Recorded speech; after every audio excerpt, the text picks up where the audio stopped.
We will guide you through how to create room in AutoCAD. Quick disclaimer, skipping a single step will affect your final result, so you need to follow this step-by-step guide carefully.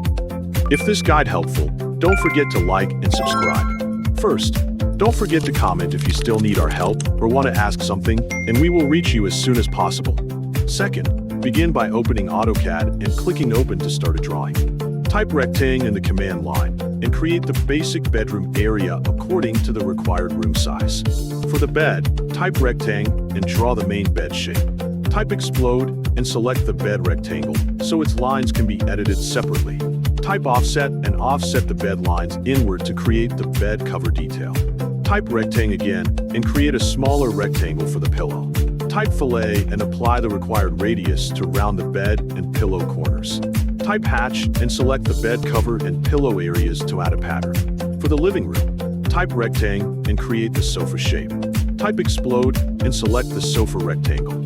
Type offset and offset the side and top lines to create the seat and backrest details.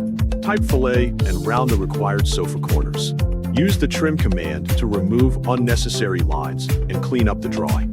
Type rectangle again and create the living room table in front of the sofa.